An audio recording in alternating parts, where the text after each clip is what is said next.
And after they've done that, they can get onto the issue of workplace diversity, because you wrote a fantastic piece about that on in the Spectator this week. It's apparently crucial that every profession where white men dominate is diversified in every meaningful way. And I don't know how I missed this BBC splash.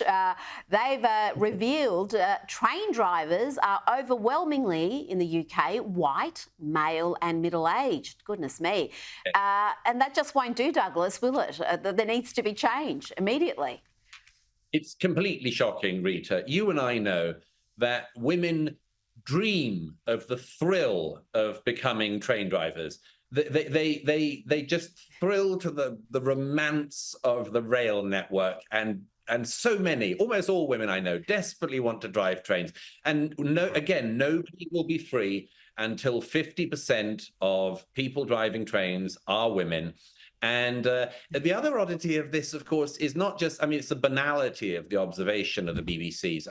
Always this use of the term white as an insult. Of course, the majority of people who drive trains are likely to be male. There's a reason why it tends to be men, single men, standing at the end of train platforms, noting the numbers of trains. You don't often notice single women doing that. And then this discussion about the fact that they're white. Middle-aged, of course, that's a terrible thing to be. Presumably, if they were all octogenarians, that would be fine. But the white thing is where the BBC and others really want to attack here.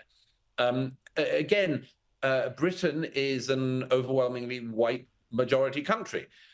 So it's sort of inevitable that in a job like driving a train, which is quite well paid, it's not a high status profession, but it's a necessary and important profession, it's sort of inevitable that most people will be white. I find when I go to China that most of the people driving trains there are Chinese. And when I've been to India, I noticed the appalling predominance of Indian train drivers. It's quite outrageous. And once again, the BBC should apply this extraordinary fact-finding that it does to these other places. None of us will be free until everyone can be a member of the Garrick Club, and every single train in the UK is driven by a black teenage transsexual.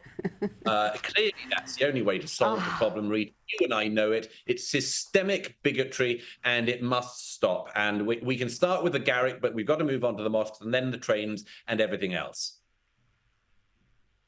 This is a dream we all have, and you have a rare insight, because as a little girl growing up, I just dreamed of one day being at the helm of a train in the UK somewhere. So let's just hope that happens for me. Douglas Murray, thank you so much for your time this evening.